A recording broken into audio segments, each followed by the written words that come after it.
Hiyo.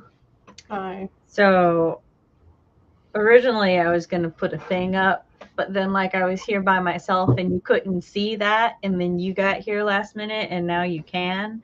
And so that's just gonna be back there. That's Chris's pile. I would like to point out. I have nothing to do with that. When I was feeling good like 2 hours ago, because I was, when I finished the book, I was like, all right, cool. I'm going to do some writing and then I'll be all hyped for the stream. I was going to wear like, do the themed autumn makeup or something like that. And then I ate and then immediately was like taken out body and soul. Actually, it was after I ate. I was eating while I was listening. I don't know. So I am now death. And I want to put on a sweater for coziness value, but Storm is currently laying on it, so my arms are naked. Well, I would like to welcome everybody to our 13th episode of our book talk series, which we're doing an Enchantment of Ravens by Margaret. I'm not sure if it's Rogerson or Rogerson, but I'm going to say Rogerson. And my first Hear Me Out book, but it's fine. It's kind of funny because a video just popped up on my thing, and the video title is something along the lines of how it didn't age well is helping to ruin media literacy or something. Yeah. And I started listening to that, and I'm like, I feel more validated with my book now. I'm interested. How old is this book? When this book come out? It's a newer book. Yeah, that's what I thought. It doesn't look like an older book or read like it either. Let me. Well, okay. When I say newer and when you say newer, what do you mean by newer? Past 10 years. Enchantment of Ravens. 2017. Yeah, past 10 years. Yeah. I think that was the release date. Hold on, I want to double check.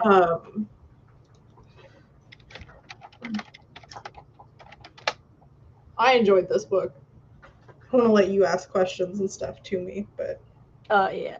Other than one big ass asterisk. Yeah, it was released in 2017. Okay. I wanted to double check the date because I originally saw the date on the Amazon preview, and I'm like, I would like the publisher's website or something just to double check it. But yes. So an Enchantment of Ravens is about a town called Whimsy. Well, it takes place in a town called Whimsy, which is a town that's sort of like sequestered away from the rest of the world, and Fae are known here. It's very common for the fair folk to come into the town and to make deals in exchange primarily for crafts, because in this world, the Fae cannot create on their own. Well, they cannot create things. They can't do craft, which is and anything unnatural. The only thing they can create is like plants and illusions and stuff. Mm-hmm. So like cooking and building and like even writing, because writing is crafting like untrue stories. They cannot do. They can't write. Even write a letter. Yeah, like it's wild. But yeah, our main character is the 17-year-old Isabel. Yeah, it's Isabel. Yeah, Isabel. Isabel. And she's a master painter, especially at her age and everything. And like the Fae love her portraits. But she is also, due to having dealt with the Fae since a young age, she's very like wizened to them, and she's very careful with the things she asks for in exchange for her crafts. That is kind of until the Autumn Prince comes in, and then romance, but accidental romance. Like he has a human emotion. Oh, let me put the spoiler banner up. He has a human emotion, and the Fae aren't supposed to feel human emotions. And she accidentally figures that out and paints the sorrow in his eyes, and then that's an issue because now he looks weak to his people. So he comes and he spirits her away to try to have her punished for this. But then on their way to the Autumn Court, which the painting takes place, like it's all from her perspective and doing the painting, and it takes like 2-3 months for her to finish the painting entirely, and then he's got to he doesn't see it at first because he has to go deal with the wild hunt, but then it's unveiled at the Autumn Court, so like everybody sees the human emotion on his face, and that's when he spirits her away. To punish her. But again, they are like the wild hunt catches up to them, and then as they're running from the wild hunt, he kind of figures that like, oh, she wasn't trying to fuck him over or anything. Also, he likes her, so he doesn't want her to die. And then he decides to take her home, but because the wild hunt is on their tail, they can't go back to the Autumn Court. It's like too far away. The Summer Court, oh yeah, all through the novel you like get hints and stuff that there's something rotten in the Summer Court. Like the summer area itself is rotting and infected. And so they like tried to go there. It did not end well. They were attacked by a burrow lord, which is basically this giant amalgamation of corpses, which, funny enough, reminded me a lot of something very similar in Mistborn. So now I'm really interested to look if they both have like the same myth source, if they're like both referencing similar or the same myth. So I have to look up burrow lords later. But yeah, they get to the Spring Court and they have to come up with a lie that our Autumn Prince, whose name is Rook, and he like likes to take the form of a raven, and I had everything. Oh, they have to come up with a lie that he can say because, you know, the Fae cannot lie directly. And so they come up with the cover story that she intentionally painted a human emotion on his face because it's something that has never been seen before. It's completely new.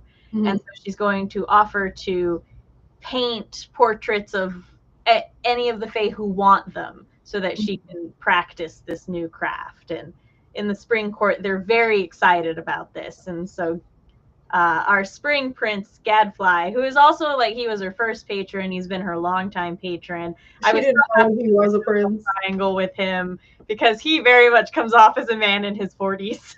Oh yeah, no, not a love triangle. I never even felt any hint of that.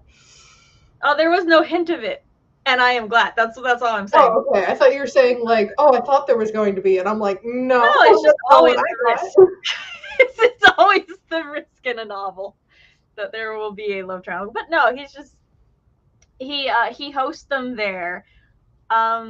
Rook very much feels like a man in his early 20s, mid at the most, like a sheltered private school student.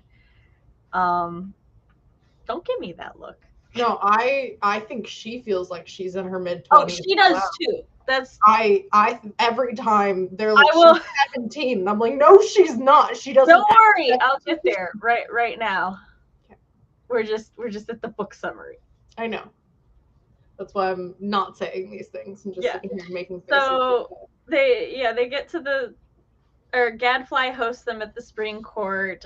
Something weird is happening to all of the Fae. Like when she paints a human emotion on them, they sort of like become a little hyperfixated and obsessed with their portraits. It seems the older the Fae are, the more affected by the portrait they are. Oh, there's the Greenwell is a thing in the spring court that throughout the book they keep mentioning the green well, and it's essentially if a mortal drinks from the green well, then they become a fae. But in becoming a fae, they lose all their human emotions, they lose their ability to craft, and they essentially lose most of what makes them human. While in the spring court, Isabel meets Aster. Yeah, Aster, who was an author who drank from the green well and could no longer even remember the name of her craft. Yeah. She gets painted, and Isabel is so angry and so just enraged by what has happened to Aster that she paints that raw anger in the portrait, and Aster is able to feel that anger and that rage again, and she seems to hold it as very important. Some important thing that I forgot to mention is, I don't want to go too into it in the summary, but Isabel has, though she is 17, she has very much been adultified and parentified in her raising. She lives with her aunt because her parents were killed by a fae beast, and it's her, I think it's her brother. Oh fuck, they actually say if it's her father or her mother's sister. Mother's, I think. Yeah, it's her mother's sister. That's what it is. So it's her maternal aunt, and they had two goats named May and March, whom have been turned into children. So they're essentially raising these two twins who are like, you don't get more information on it than that. That's it. They're just these like little immortal humanified goats. Not immortal because they're growing up. Well, no. She says well, maybe not immortal, maybe like indestructible. Yes, because she says they seem fairly indestructible, and they cannot be ensorcelled or, so. I guess I meant immortal in more the fae sense of the immortal, because the fae in the novel can be killed; they just continue to age forever. Mm-hmm. But they don't age forever.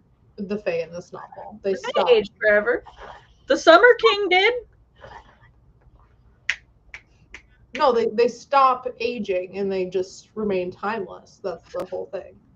No, their glamours remain timeless, because that's the thing with, like, essentially Gadfly got to his 40s and he stopped, but we never see any of them non-glamored except the Autumn and Summer Kings, princes.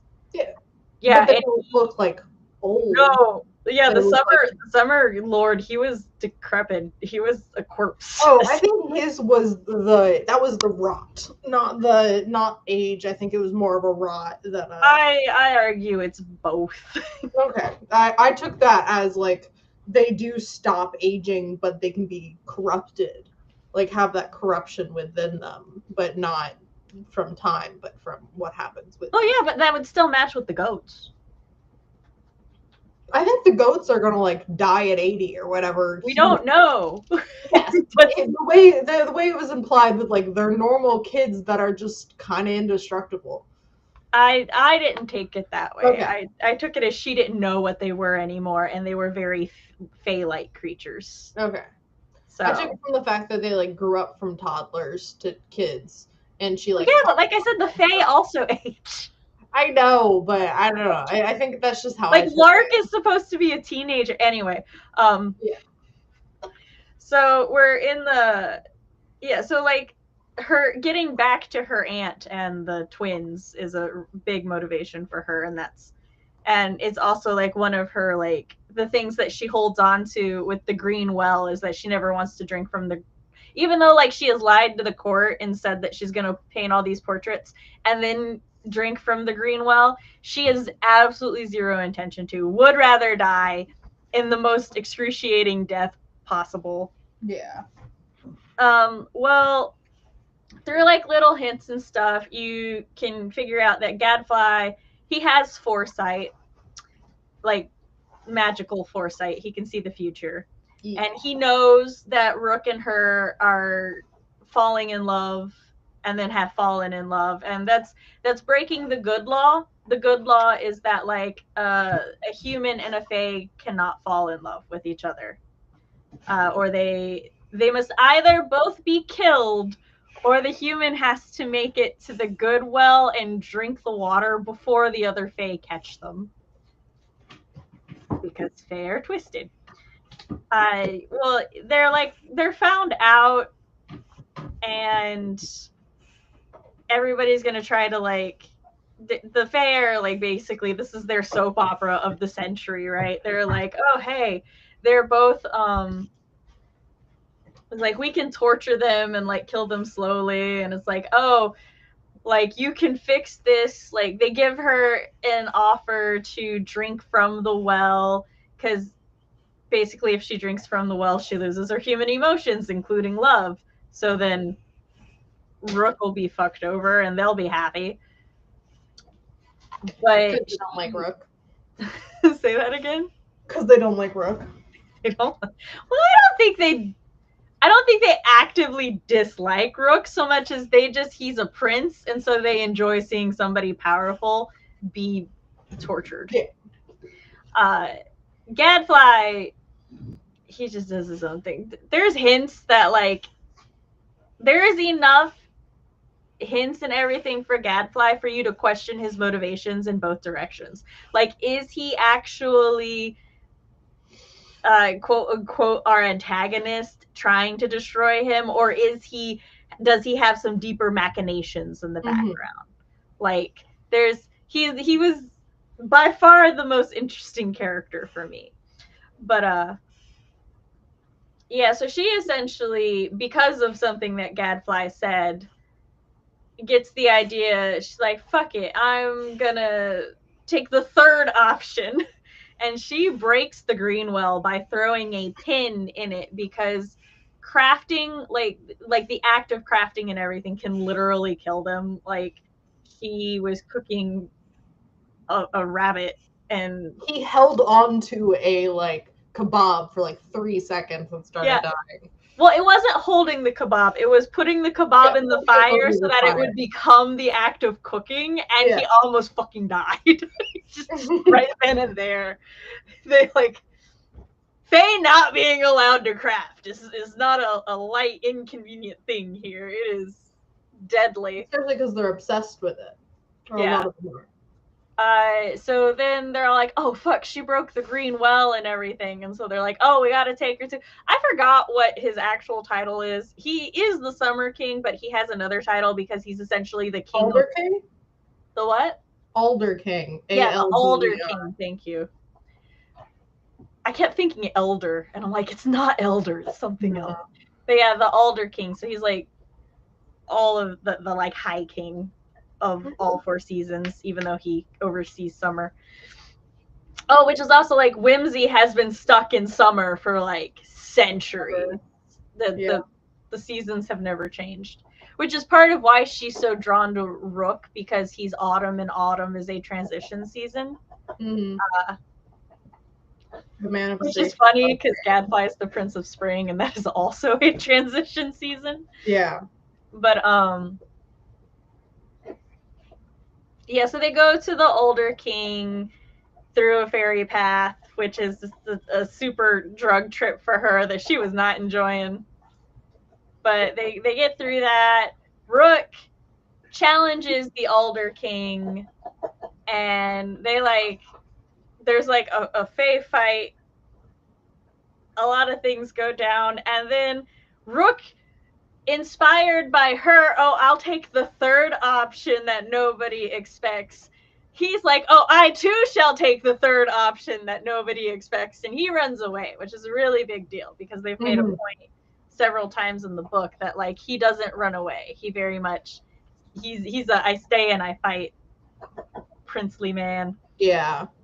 They get back to her house, which one of the first really big gifts that she ever earned from the Fae in exchange for her work was from Gadfly, and it was an ensorcelment or an enchantment on her house that basically no fae can hurt her or her family inside her house. And it has already been established through Rook that there's like only two beings who could break this, one of which being the Alder King. And it would be difficult for them to break. Yeah. Well, she kind of gets inspired. Like, her and Rook are sitting there having like this really deep conversation on like, if one of us is dead, we're not breaking the good law anymore. And I'm like, it's a little too Romeo and Juliet for Sam. And then like, they both kind of get pissed at the idea of the other one dying. And then she's like, no, again, I will take the third option that no one has thought of. And she's like, I'll just kill the Alder King myself. But first, I need a distraction. And so she paints the Alder King's portrait. And I don't think they ever say what emotion she paints on his face. I say bone weariness, but I don't know. They didn't say. So, and then like when the Alder King shows up, he's kind of out of it. He's like, I don't remember what day it is. I don't know what, like, I was, because she's trying to get his attention so that he looks down at the portrait, and she's like, yo, how long have you ruled? Because like there was like human crafted statues in your little area. And he's all like, oh, remember, I was like, I've been king since before there was the word king. Yeah. And like, oh yeah, humans worshipped me, and then they feared me, and I just got real fucking tired. And now they've forgotten me, and I like that line. Oh yes, and now they have forgotten me. And he's just like, I don't, and you know, then there was a day when I went to like chase down these two who broke the good law, a human called Isabel and a fae called Rook. And she's like, that's today. Which I'm like, bruh, I relate to the Alder King in this moment. Yeah, I thought they're gonna do like a little twist where he like honestly doesn't know what's going on to a point where she just like explains the situation to him. He's like, his words have been twisted, or he's been so detached from ruling for so long. Like, he was gonna like not change his mind, but reassert his original viewpoint. Or what happened when actually I kind of saw that coming from as soon as they were like, yeah. She shows him the portrait. He gets pissy about the portrait because he's like, how the fuck did... Oh, maybe it was fear. I don't know. They didn't say. It might have been fear. I only say it might have been fear because like he looks down at the portrait. He gets really pissed at the portrait. He's like, how the fuck dare you show this to me? No, it's because he hates craft. Yes, but like... He got really angry specifically at the portrait, like the house's craft. Like, but it's craft of him. Like it's a capturing of him. Yeah, but well, to me, it seemed like he was just sort of neutral on craft. He was just sort of like, oh my god, I don't get what everybody's upset. It's dust. All of it's dust. It's just dust. That's dust. This is dust. And then like he sees the portrait of himself, and that's when he gets pissed. I kind of figured it as it was like, you something so puny and pathetic as a human think you can capture. No, because he asked her what it is, and then she says it's you, and that's when he gets angry. Just seeing it isn't what makes him angry. It's when he realizes the fact that it's like, oh, it's you. It's like, no, that is smears upon a paper. Like, but like they spent so much time establishing like how her painting human emotions onto things. Yeah, and how it affects the older fae more than the younger fae. Yeah. I just don't think it being craft is the only thing. I think so too, but that was my explanation for the lack of like them saying like, oh, but he's afraid, oh, but he's tired, whatever. Well, see, the thing is, after he sees the craft and after he sees the portrait and he gets really, really mad and stuff, and then she stabs him, right, with the iron sword, then he says, I feel fear. And so that's why I'm like, maybe she painted fear on it, and that's why he got mad. Because anger is a reaction to fear that a lot of people, especially powerful people, feel. Mm-hmm. And so maybe he, like, when he saw the portrait, he felt the fear for the first time, and that made him angry and confused. Maybe. And he stabbed him, and he was dying, and he's like, oh, I get it now. I'm afraid. Mm-hmm. At least that's. I like when very powerful things are dying and they go, I am afraid. I mean, it can be both. No. I said I like when that happens. I Oh. like that trope when powerful beings or old beings or like beings that you're supposed to be afraid of are dying or suffering and they admit that they're afraid. Especially to the person that did it to them. I always like that trope. Yeah. So that was a fun thing for me. Yeah, and then after that, because by Fae law, it's Fae rule by power, and that's why they can't like show that they're weak and everything. And so, because she killed the Alder King, she is now the Summer Queen, or the Older Queen, or both. The Alder Queen. And she proposes to Rook, but only if he'll proclaim his love for her again. And his profession the second time is one of my favorite things, because he basically just starts shading everybody else. He's like, I love you more than Gadfly loves looking at his portraits, more than Lark loves dresses. And I'm like, that's so cute. Mm-hmm. So, but yes, I feel both characters feel like they are in their early 20s for like, and he is pointed out as being a younger Fae. And so I think he's pointed out of having like a younger personality, but being an old Fae. Comparatively to Gadfly, he's pointed out as being quite young. Okay. So, he's just a powerful Fae. He's a prince. Yeah. So well, they have him being around for over 1,000 like years. The Fae and time, we don't. Yeah, the Fae and time is weird, but they're Fae. So it's different. Oh my god. I feel like Fae and time is different than vampires in time. Yes, that was all right. So hold on, I want to get to the hear me out section. You didn't ask me what I thought of the book. I know. I just wanted to show that thing. All right, so go ahead. What did you think of the book? I adored this book. I think it's fantastic. But I, honest to God, do not understand why she is 17. Nothing other than being like, oh, she's young. Nothing about her is 17. Like, she could have easily been my age. And nothing changed. Knowing that it was 2017, it could have been on the like tail end of the age your characters down era. But I want to ask the author, I'm like, you did so many such cool things. It could also just it could also just be the setting of the story and everything, because those stories do tend to revolve more around people in their late teens, because that would technically be adulthood for the but this is a fantasy world, so but it's supposed to be a fantasy world, like Whimsy is supposed to be on Earth. It's just away from to parallel or whatever. But I know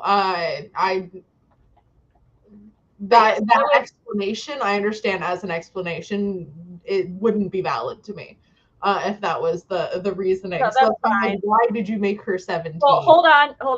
I want to point out, as an explanation, it would be valid, because explanations, regardless of what they are like valid. Justification is a yes.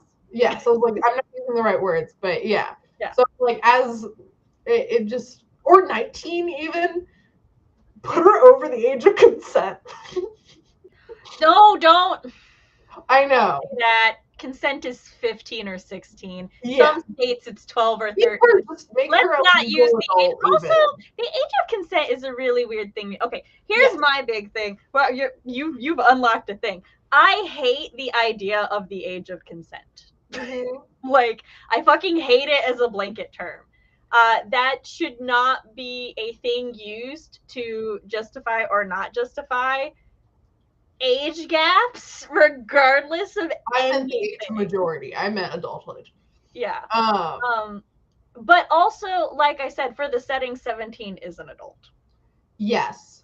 So it's just one of those things where it's like, given the themes and the responsibilities and the age of her love interest, I would have preferred her definitively being in 19 and above, just because, one, that actually feels like the age would match the narrative voice I was given, and two, brains are still like developing until their mid-20s, but also she's affected and makes some mistakes in the way that do feel younger. She felt like my age. Yeah, like 19. I fully felt the same age as her, and like especially at the point where she's like, she says even at the age of 17, like she's getting so flustered about like them kissing and stuff. Like even at the age of 17, I'm like, yeah, it makes sense at the age of 17, but saying like even at the age of 22, like having like getting so like that would be a much more, I feel like, impactful line. And like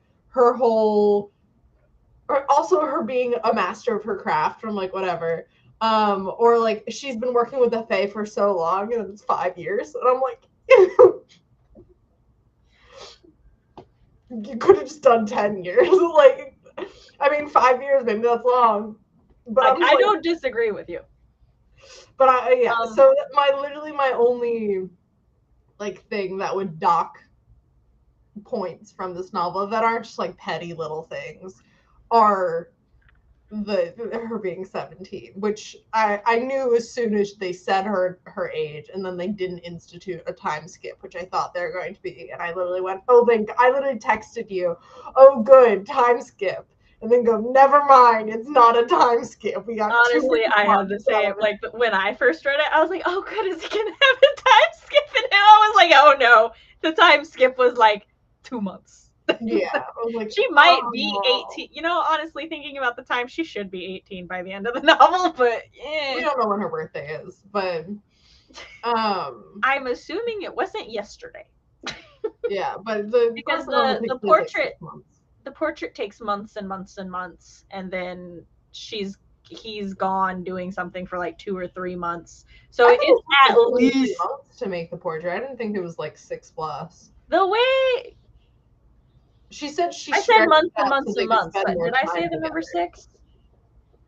I figured it was under like 2 or 3, because she finishes other portraits in like a couple weeks. Yeah, and she purposely says she stretched it out, but I'm like, how much? I don't know. Also, the opening of this whole book was giving a Portrait of a Lady on Fire, which have you seen A Portrait of a Lady on Fire? No, I haven't. I didn't realize you were referencing an actual thing.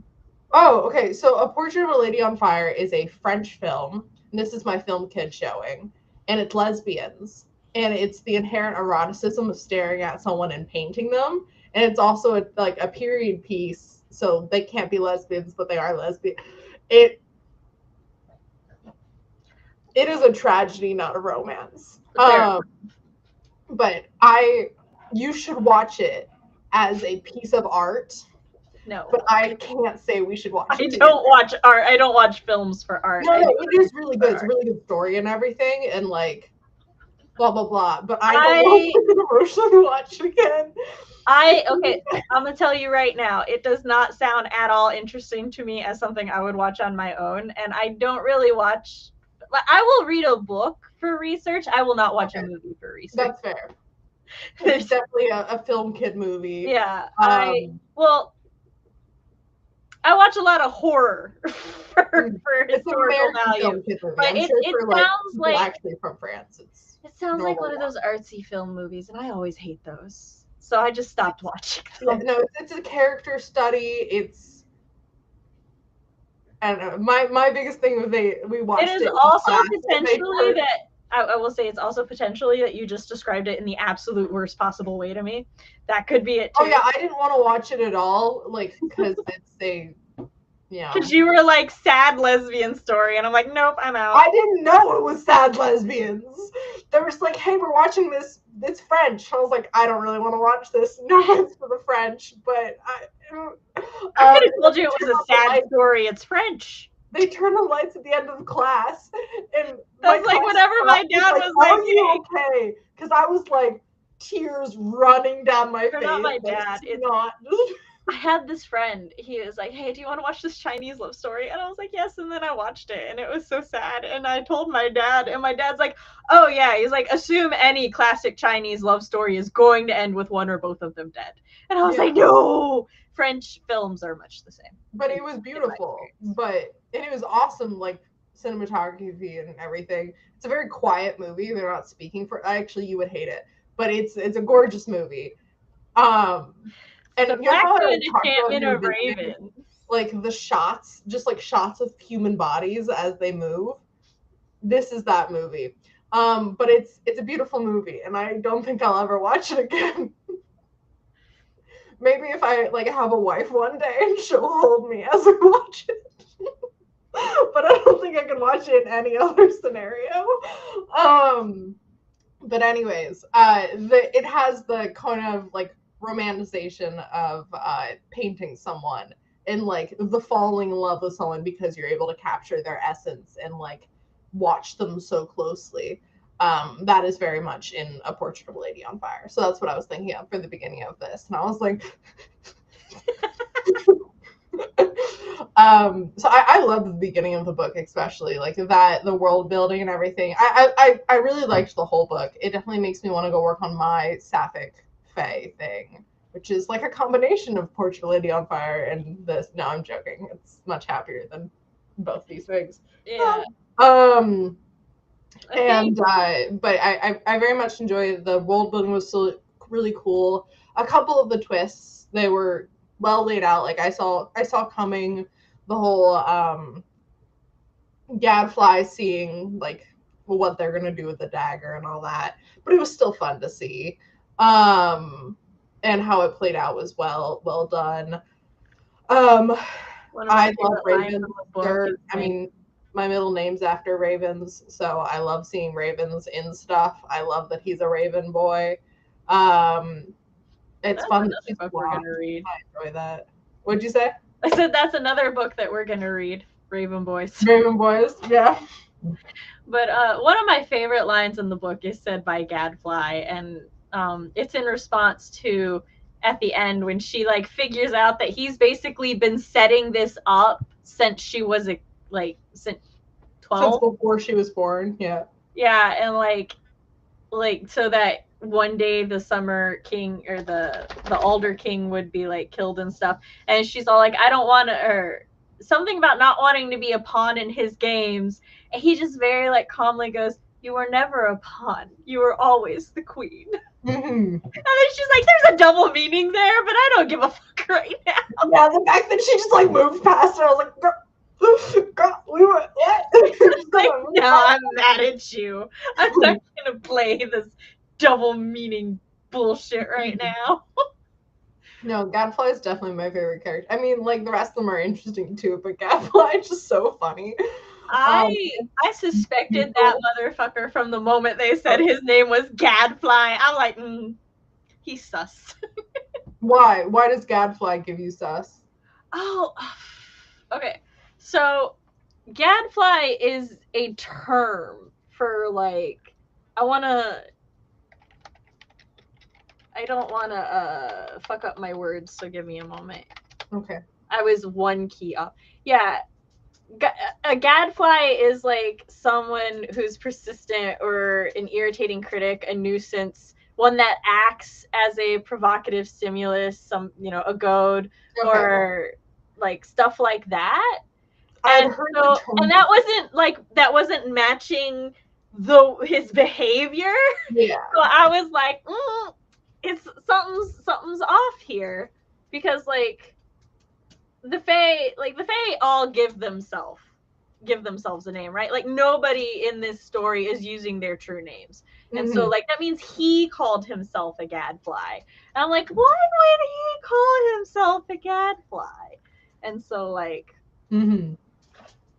I knew that like it's like an older term. I think it still existed in some 1920s movies and stuff, which is why I would be familiar with it. But yeah, like I always knew gadfly as like the name of a crony or the name of like. I knew it was like the word gadfly to me was giving that. Yeah. So I was like someone like a kind of to keep the fae theme, like a Puck type figure. Yes, exactly. So. But I was like, I don't know why my brain is going there. So I was wondering, is it a like Shakespearean character or something that's also named Gadfly? But I was like, oh, whatever. I don't actually know. And my other distracting thing that doesn't detract from the story, but it did distract from the story. She never used soap the whole movie or whole book.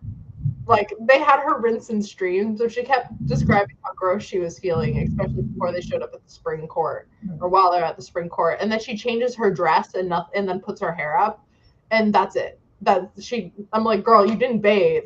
You're just wearing different clothes. You're not even wearing a different shift, like, underneath your dress. You're still wearing the same under things. And after, like, you described smelling like horse sweat, and you didn't fucking, like, you went in a stream once a while ago, and then you've still described being disgusting since then. And I think at that point she was just trying not to think about it anymore. Yeah, but she like shows up, in the pretty dress, and everyone's like, "Wow, pretty," and I'm like, "No, she still smells like sweaty horse." To be fair, though, they all probably do. Like they're all wearing, like, underneath their glamours and stuff, their like clothes are all like falling apart and everything. They're eating rotten food. But their glamours cover it up, or she doesn't have a glamour. They don't say the glamours cover the smells, do they? Yeah, because she doesn't smell the rotting stench of all the food and people. She's like, well, wow, it smells so nice here. Remember, the dress was glamored for visual illusions. Maybe it was glamored for smell illusions. Maybe, but Foxglove smells like roses, and she's like, she never wants to smell a rose again after Foxglove is. That's fair. Foxglove is also apparently very, very good at projecting glamours. Yeah. So. But anyways, that was just like something that's always something I think of in. I know. Period things where I'm like, well, not so just. So do I. But, I don't. To me, she never like. After she goes in the stream and stuff, she only like kind of side comments on it sometimes, just kind of in comparison to the Fae, because he's all like, "Oh, I don't know how the Wild Hunt has found us," and she's like, "Well, I do smell kind of strong," and then he kind of like hand waves it away, like, whatever. Yeah. So. Well, he doesn't get an opinion on it. He's probably like, she smells good. He smells like me and her are sensitive. That man was like, Brooke fell in love with a human before, and then he was like, "Oh, but she doesn't love me, and we can't break the good law." Left for like 60 years, came back. He was like, "I left for a little while, and then I came back, and her great-grandchildren were born." This man has no concept of anything. That's you can go to the Hear Me Out now for talking about the concept of time and Fae in this book. Oh no, the Hear Me Out was the ages. Okay. Yeah, I think.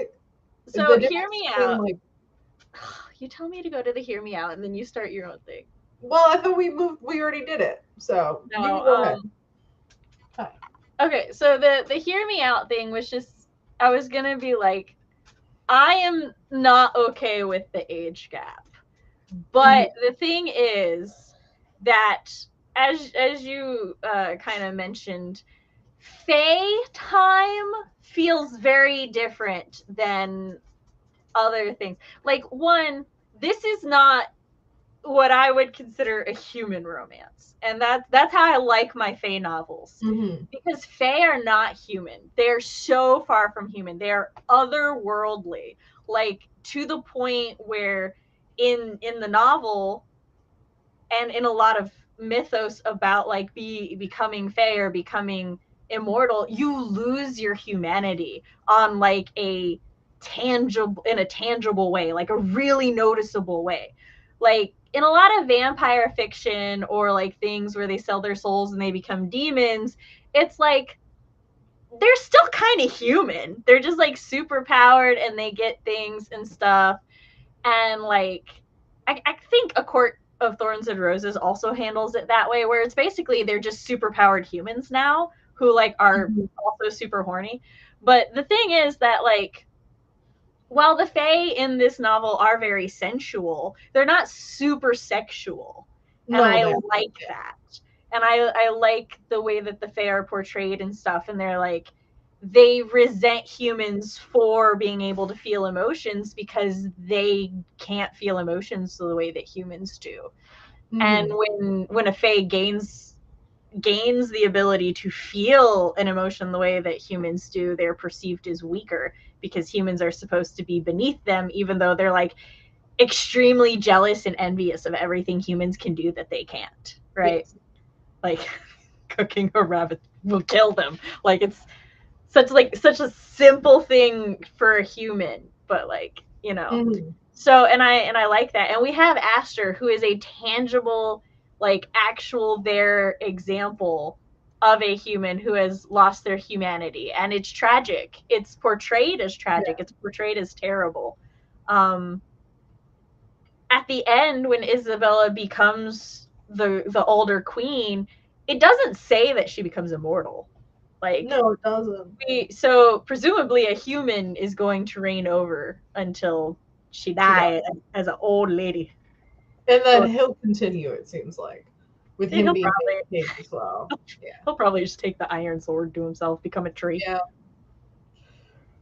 Yeah. So dramatic. It's so dramatic. The other thing is like established as being dramatic and weird from the beginning. So it didn't feel much as like a like he turned toxic or anything when he goes to like haul her away. No, he's just to the courts or anything. I'm like, no, he remained in character. Like this is not a surprise. Like she's surprised in the moment, and then she's like, no, I shouldn't be surprised. And I'm like, yeah, you're valid in feeling these emotions, but it's always like, yeah, no, that's just it's a Fae. He's weird. Yeah. The other like big difference with the way that Fae and time are handled is like Fae are supposed to be timeless creatures. So years don't particularly mean much to them. Like one way or the other. They also like, they have magic that fucks with time and warps time. So for Fae, it's very much like a Fae who's in reality a lot older than another Fae could seem so much younger just because they grow weird. I feel like it's not like it's not like an elf where like the elves grow slowly physically, but then like they still always have that like in Aragon, they have that maturity. So even though they like only look like they're teenagers or like they're kids, they're still like usually a lot more mature than their human counterparts who appear the same way. Whereas like with this, like you and I both pointed out, Rook and her feel close in age, even though they are drastically. Yeah. I feel like for time in relation to Fae, it's like it slips through their fingers until they have something like an anchor point with them. Like I feel like his time with her, he will somewhat progress the way a human would mentally. And then if he doesn't kill himself when she dies, he'll like that will turn back into like a wisp of like time will become like a non-tangible thing again. Like the fact that he spent this time with a human, and no matter how much time that was, and then he left, and then it felt like, and then he just came back, and it is generations later. The fact that time for him went like by like that, but whatever time he did spend with that previous woman, which apparently he has a thing for blondes, was such an impact on his life. Like I think a time is. It's not like a standard set. Like for an elf, it's like, oh, every one of your years feels like a second for me. It's not like that with Fae. Yeah, it's to add on to your point, there's in the book, it kind of gives the feel that when the Fae are in their courts, they are almost like stopped. Like the time in their court is almost like not genuinely passing, especially since all the courts, like the spring court, it's always spring. The like winter court, always winter, autumn court, always autumn. And that's like part of what Gadfly's whole motivation is that he's like, everything is so unchanging. And it's like, and he was desperate to find something to like to essentially to move things forward, even though if like it's super slowly moved forward, just some sort of progress. yes. And so like it feels that sometimes the Fae like leave the courts and go into Whimsy to interact with the humans to feel those like to feel some change, something happen. Yeah, definitely with this, I'm after reading this, when I go back and look at Queen's Twilight, I want to be like, okay, I have my Fae and my cool like different types of Fae in my world and stuff, but I'm like, where do I want to put the line for my world where the humanity of Fae are? And I think it's going to change per different Fae and stuff like that and experience. Which makes sense. Not by race or anything like that. So, but definitely something I'm excited to go back and look at now. Hi, Storm. But yes, I do not support the number that she is assigned as 17. I think that should have been different. It's so weird. They didn't even have, if they didn't give her an age, I'd be better with that. Because like the way they were describing the beginning, I'm like, oh, she's like early mid-20s. There's even a like sucker punch you with that 17, and I'm like, what the fuck? There's even a part where like Rook's talking to her, and he's like, "Oh, you're young, but you're like an adult, right?" And she's like, "Yeah, I'm fully grown." And I'm like, that could have been it. No, I would have been okay with that. Yeah, but that could have been it. I'm like, we did not need to be like, I'm 17, I'm gonna go off to the world, and I'm like, no, do not stop being that. Like even the way that when Sam and I met, like 5 years ago, people that are watching this who's watched me grow up, 17 was me at the beginning. I definitely would have been the aunt and warned you away from a romance with a favorite at 17. They just don't end well. I'm just expecting the Fox message to start coming in, being like, hey, no. I'm like, no, that was half a decade ago. Like, no, 17, 22. Like, there's not that much difference. Like, yes, there is. The entirety of Sam and I is like knowing each other. Again, though, for me, with a Fae romance, there are certain standards I throw out the window because they're Fae. They're not human. I'm not holding them to the same standards. But, like, if it were a vampire romance, I'd 100% be like, no, vampires started as people. Like, there's a difference. I understand that, but I also feel like I am claws deep in it. Like, for my Fae romance. Oh, no, you're good. You fucking law school. She's like 26, 27 years old. Like, that is a full-grown woman. She is mentally than her Fae love interest. I do think you are an adult in your late teens. Yes, but not in the, like... Tread carefully. I got married at 19. Just remember that. Like, no, you're not. Just, no, you're not. I'm a big kid now. It's like, okay. You're over here playing with fire, knowing I got married. I know. But that's different. Because you're both babies. Because we were both. Okay. I guess I can see that being the difference. I feel Rook is also baby. Oh yeah, he is. That's why he gets because of the Fae-ness. It's different. I can't give him teenage though. He feels 20s to me. I can't. She feels older than him. Yeah, the majority of oh, that would have been great. Like, what if she were in her 30s and then that would have been gorgeous. Honestly, I would have loved every that. day I'm begging for I don't even think it's a coming of age story either. Oh, it's not. It's 100% not. They're getting married at the end of the book. It's not a coming of age. Like, I know it can be, but it's not. Like, no. I was about to say, you can have a coming of age story end with marriage. But not in like the. Not this one though. Not the the none of thing. Like, this is a YA novel, I think, purely because it is a YA novel, but not because of the content of the novel. Yeah. I think I would prefer the book to be aged up a couple years, like even, content-wise, aged up a couple years to get like the full. They want to have like the Fae be truly But scary. I want go full in.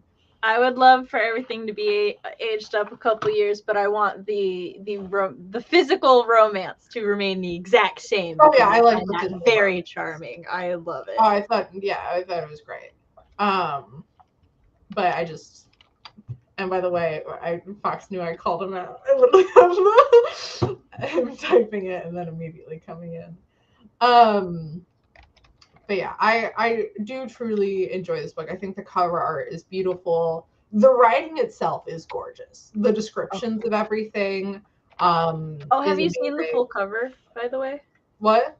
Have you seen the full cover? I think so. Because the full cover actually it wraps around to the back, and the spine and the back are a bunch of ravens. That's cool. Beautiful. Yes, the cover on the Audible or the Libby app is bigger than this one, so you can see that there's more ravens. I should return my library book. Managed loan. It's due in one day, but return early. I would also like to clarify that my reason, I don't know. I kind of have mixed feelings about it being aged up a little bit, because I think it's a wonderful book for older teens. And I think older teens deserve books like this. It's just, as a responsible adult, the age gap does make me go, Yeah, I think there should be more distinction between young adult and older young adult. A friend of mine whom is working with an editor referred to their book as upper young adult. So yeah, I enjoy. How I am going to. I know it isn't really. It doesn't exist much, but I think new adult should be more of a thing. It should be, but I don't feel like this. If it was aged up like a little bit, I feel it would be new adult. But I think the upper young adult and lower young adult were. If I read this book when it came out, I'd be 14. Yeah, and I probably love it. I'd probably be like, oh, she was physical at one point. I'd be 27. But I definitely this was a great book. Yeah. So it isn't, like I said, it is entirely possible though that the author just wanted to write a young adult novel about this, and she did, and then she was like, he's a Fae prince, I'm gonna make him act younger. He's a Fae prince. Look, he's hot, so it doesn't matter she's 17. Oh no. Oh, okay. Another thing I wish, the description of this was great. I wish we got more of a description of his Fae form when he's when he gets injured and he's in his Fae form, and she's like, he's in his Fae form. I'm trying not to think about it. And I'm like, no, tell me about it. We had one description of him in a flash of pain when she's getting hauled into the forest and she touches him with the iron for the first time. But then we spend so much more time with him in his Fae form after that. We don't get casual descriptions of it. We'll get casual descriptions of him being hot throughout when he's hot. But I'm I want.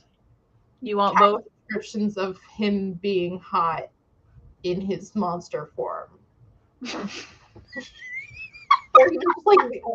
just wanted to make a monster fucker joke for Sam mostly, but I wanted the descriptions of what he looks like when he's not writhing in pain of being burned. I don't want his monster form to be portrayed as hot. I want his monster form to just be portrayed as horrifying. And I'm but even that, I want a horrifying form that she's not repulsed by, and so she's it's still Rook, so it's hot. No, but I feel like that. I feel like that undermines it. Because I don't want her to actually think that. I want conceptually what comes to happen. Because I want her to be like, wow, that's horrifying and disgusting to look at. And she's later, but she's oh, I'm still in love with him, even though he is horrifying and disgusting to look at, and therefore I am attracted. I feel like that's what we got, though. Yes, but we didn't get enough of the descriptions of what we were actually looking at to be horrified and disgusted by. Like we got a little bit at the beginning. I feel like there was equal description of when he was hot and when he was a monster. I think it was described to the same level. I think she focused a lot more on his actions in general, because there were some times where I forgot he didn't have his glamour on. Yes. Or where I forgot that he did have his glamour on. There were a lot of times I forgot what he was supposed to look like at that point in time, because the narrative more just focused on what he was doing and how he was treating her and like the emotions and stuff. So I liked that. I feel like if there was more focus on the description of his monstrous form, there would have needed to be more focus to keep it balanced, more focused on his glamour. And I think there was a lot of focus on his glamour. Like with her being like remarking on how attractive it is, or how, just like classic romance kind of things. And I don't feel like there was any more focus on his glamour than there were the other phase. Especially Gadfly's hands. His spidery. Not the break in the glamours. I'm talking about like I know. Her admiring his forearms or his like slim waist and stuff like that. Like normal, like her, like we learned how well suited the outfits. We did get a monster fuckery line though when she was like, "I watched you at the spring." Yeah. But I wish we got just more. It's not a like remark of something it did bad, just something for my own enjoyment of the book, for my own visualization. I don't want to have been able to forget whether he is in his glamour or his true form. Like we spent a lot of time pre him realizing that his glamour has dropped in a glamour-less form, and I wish that, other than the line where she like sees his teeth and tries not to think about it, I wish we got, I don't know, more thoughts and introspection about it. Because with romances like this, where a character has a glamour or a true form or something like that, it is always really important to me that the person falling in love with is equally, doesn't have to be equally attracted to, but equally comfortable with both forms. And I feel like her not addressing what his true form looks like, I struggle to believe as like she is as comfortable with it. And obviously that would come with time, but I wish we got more of her dealing with it. And I understand that wasn't like the main point of the story, but it's just something in these types of stories with shapeshifters or illusions that is important. For my read, the fact that she didn't focus on it is why I took it as she was comfortable with it. Because if she was uncomfortable with it, she would have focused on it a lot. The same way that she focuses on all the breaks and the glamours. Mm-hmm. Like, because she hyper focuses on the breaks and the glamours, but she doesn't with him or with him. And I can see like why you think that, but and I think that's cool. But the my mind just like stuck on the few lines where she isn't comfortable with it. I had not finished my thought. And in fact, at some point, she started perceiving the breaks in his glamours as signs that his magic was weakening. So knowing how much his natural form bothered him, and knowing that being able to see his natural form was a sign of essentially sickliness, I think that did give the narrative a bit of negative connotation with his unglamored form. So I can see where you're coming from. Mm-hmm. For me, that doesn't equate to is uncomfortable with it. I feel like the fact that she noticed those little things and everything, and she was, like I said, she seemed very comfortable with it for me, especially like when you compare the way that she thought or interacted with the other Fae is the big thing for me. So I think in her thoughts and her words, like telling her like I'm not disgusted by you and stuff like that, it was very good at doing that. I just this is like something like 3 or 4 lines could fix kind of thing. Like this is such a small nitpick, but just something I think is cool to explore and like address from a more writery type standpoint. No, I get you. Where I'm like, it would be cool to add in more of that. But it definitely, I don't think she is disgusted by his other form. Like it made it very clear with her telling him that. And I do think, like you said, it being a metric for his power and his sickliness, it was a really cool thing. But on top of that, it would have been like another level on top of that. Would be cool to see him having this weakness and her not caring. And I feel like we have a kernel of that. I wish I saw more of the whole novel. Like I wish it was a little chunkier. That's valid. Just in general, just like, wanting more is valid. And I wish it was a couple, like, couple chapters longer. It's a standalone. Things. This is all we get. Yeah. So sad. Yeah. I was really hoping that since because Gadfly had that small foreshadowing of oh, spring is still so far away. I was like, can I get a book going to winter and then going to spring? I want a winter fae romance. But that oh God, what was their name? The Wild Hunt person. It begins with an H. Yeah. Hawthorne? Maybe, I don't know. But yeah, I think they died. No, she fully died. I want her to live. I know. I want her to, I want her to have lasted long enough for them to kill the Alder King, and then the Wild Hunt to go back to being under. For her own enjoyment, she can just be super injured somewhere. Maybe Gadfly heals her. Maybe she and Gadfly can be a thing. Maybe. I would also like a book that delves more into the rot of summer. Yeah, I'm like, I just would like more, please. But I feel we were given enough in the book to be able to put pieces together and stuff. I just want more stories in this world, and so it was just so good. It's probably one of my favorite fae novels in existence now. I think it is I haven't read much fae novels, but I know I need to. It's like the fucking vampire thing. And I'm definitely feeling more motivated to work on Queens of Twilight after this. Hey, didn't I tell you should read this for research for Queens of Twilight? Yeah. And I definitely was thinking, and I think it's funny because my love interest in Queens of Twilight is a raven. Or she has raven wings. She's based on a raven because ravens are so fucking cool. That reminds me. I wanted to say that I really love that they never reveal her true name. Oh yeah, I enjoy that too. I always hate when they do. It's like in Doctor Who, his whole thing, they have a whole arc about his true name and they never reveal it, and thank God. I don't want to know his true name. It should not be something I can comprehend.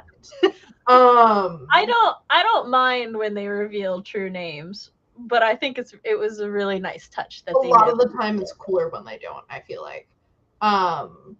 For this, with the fact that she was told her true name as a baby and it just sticks with you. I'm like, that is so cool. And that also is a world building thing. It's not the fact that her aunt knows her true name and then told her. It's no, truly only she does.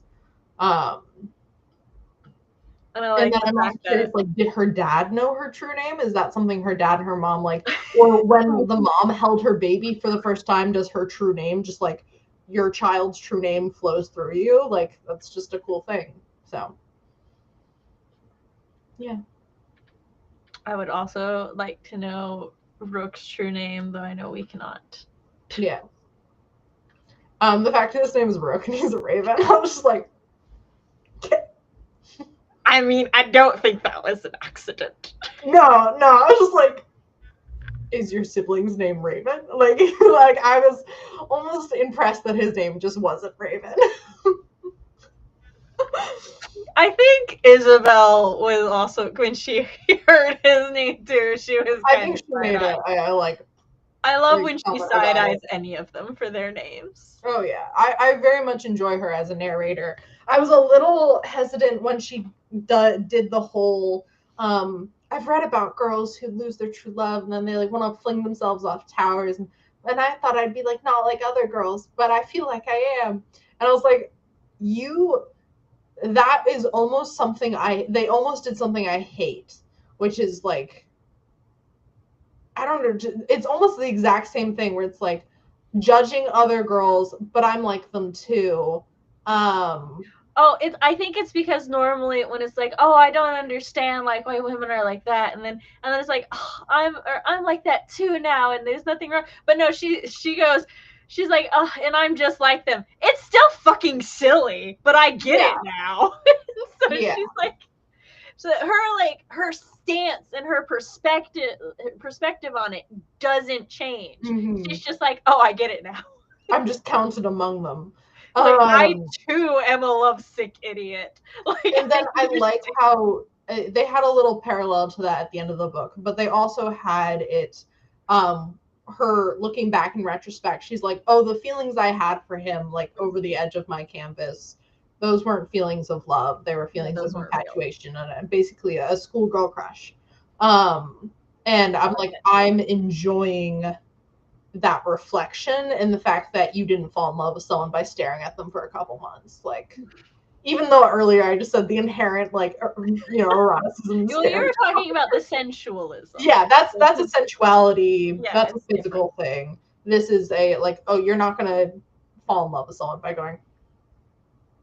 Yeah, no matter how deeply you stare. Yeah, and they might have very pretty eyes, but they're unworldly amethyst eyes. Yeah. And I was like, hey, purple eyes, because Jason has purple eyes. Me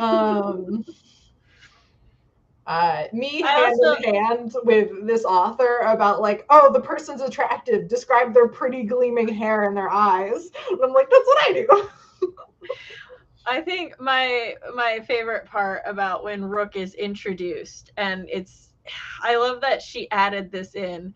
It's just like when he accidentally upsets her, and she is snarky about it, and then she's like, oh shit, no, he's a fae, he's confused, he might get pissed at me for being confused, and then he's just like, I'm sorry that I offended you. Yeah. And she's like, yes, I accept your apology. And then he just like internally, he's like, oh yeah, I got it, I figured it out. I upset the human and I made up for it. I don't know why or how, but I was like, oh my god, this is setting such a good precedence for the fact that like he has empathy, but he does not understand empathy, and that is so good for. I think they did a really good job in this book, the author, for making fae different creatures. They're not people. And I enjoy that a lot. And like, they're literally learning, it's a different set of customs. Like, they're not just like ignoring that side of them or anything like that. No, like, they're literally different beings. Their brains don't work the same. Oh, so like they have so many magical restrictions and customs that Yeah, like, they cannot break away from, even if they wanted to. And he's working around that to understand himself and her and how to be a good person in the way that she views a good person, because it's wildly different the way he does. Yet he still makes that effort. And I thought they did a good job of making that distinction, not just with him, but with all fae, but he's the one that puts in the work. There's like also that yeah, like when Gadfly, she's like, oh, you're the Spring Prince, and he's like, oh yeah, I thought you knew, like I thought everybody knows. Oh well, and then he like reassures her that she has only ever been like polite, like to what Faye considered like royal politeness. Yeah. And I thought it was, I thought they did a very, very good job with that throughout the whole thing.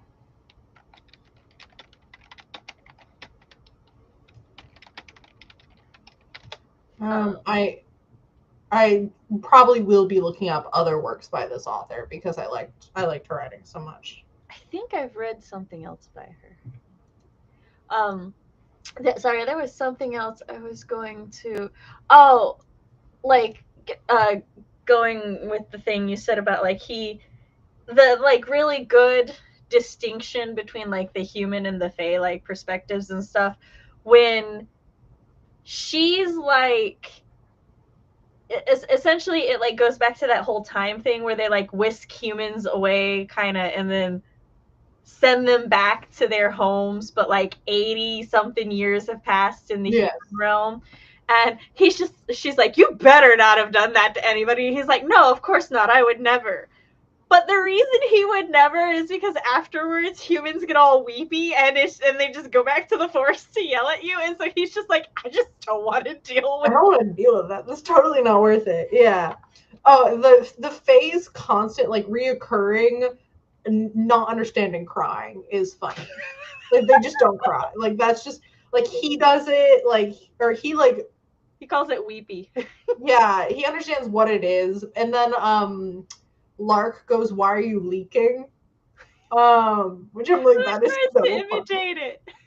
And then she later does it too because she saw like Lark is adorable in a fae way. Like Lark is scary but good. Oh, we haven't. So Lark is Gadfly's niece. Apparently, that's like the closest term he could. He like paused and said niece, and I was like, okay. I think he might have been trying to think of a human equivalent. Yeah, no, 100%. Yeah. Like not mine, but close. At the very least, from my understanding, is she is a ward that he is raising. Yeah. So. And no one else. There doesn't seem like there to be anyone else because there's another comment later where she's like knows what drunk is and not exhausted. And Isabella goes like, if there was anyone else except anyone else, I'd be like, what the hell are you doing, Gadfly? But right, like okay. Gadfly, come on now. Why does your presumably teenage 14? Like she looks around 14. Why does your 14-ish? Also, that's the other thing is like she's 14, so she's like 14 to 17. There is a big thing, but it's not like the massive maturity gap between these characters does not feel like 14 and 17. No, and the fact that she's never left the spring court. And then like to make Rook feel even younger, he was Lark's playmate. So yeah. He said, we're not kids anymore. That's just something for kids. Very much gives off that vibe of your older cousin who used to play with you, but then like, now they've aged out of it, and you're like, tear down your cheek. Yeah, it's like, but I'm now your age when you played with me, so it's fine, but it's not fine, apparently. Yeah. So I was just now reminded, because I looked up her other books, Margaret Rogerson is actually an author that Chris really enjoys. Oh, so he was like really excited when I was going to read an Enchantment of Ravens. He enjoys Sorcery of Thorns the most. That's his favorite by her. So, but I think she just, for the most part, she just writes standalones. That's okay. I do enjoy a good standalone. I don't know how to spell sorcery. Sorcery. It took me a second. Oh, cool. Have you read the Lunar Chronicles? Yes. Okay, I know. The cyberpunk fairy tales. Yeah, Cinder. Yeah. Cool. I was thinking about putting that on my book talk, but I was like, I'm pretty sure you've read them already. I've actually read the first one multiple times. Yeah. Have you read them? Yes, they're some of my favorite books. Oh, well then. Chris and I bonded. Chris and I's like first thing that we actually bonded over was these books. Like way back, I think like 2020 or 2021. Yeah, it's kind of funny. My sister and Chris both read them and told me about them like separately, and then I've always wanted to read them, but getting me into sci-fi things takes a bit. And then for the year of it was either for the year of favorites or Nostalgia Club. The first book. I want to say it was Nostalgia Club. We read the first book, and then I was like, I must consume them all. So I will buddy read anything. Buddy read, buddy watch, buddy listen. If one other human is willing to do it with me, I will consume any media. Even your sad lesbian movie. I have another option that I actually saw in the bookstore, the used bookstore, that I think I'm going to put on ours. But it's a kid's book, but I really enjoyed them. And they're also fairy tale themed. They're called Fablehaven. I almost remember nothing about them, but I read and own like 14 of them. So that will be coming at some point. We can read in any age range. I am not. Yeah.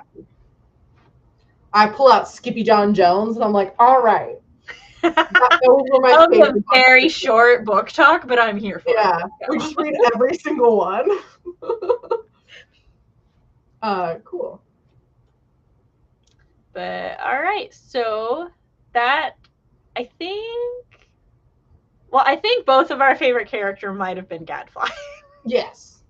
Who is not in the couple, but no, but I loved the couple too. Like there was not like Brooke and Isabel are great. Her aunt, like I don't think there is a bad character. No, I love Mark and May. They were great. Yeah. Sorry, Fox is sending me Redwall. I am that is.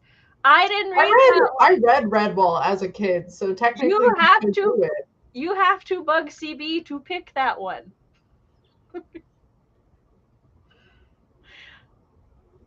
I am not that is. CB is that. So our next book talk is Grandmaster of Demonic Cultivation #2, which I hopefully won't have to buy.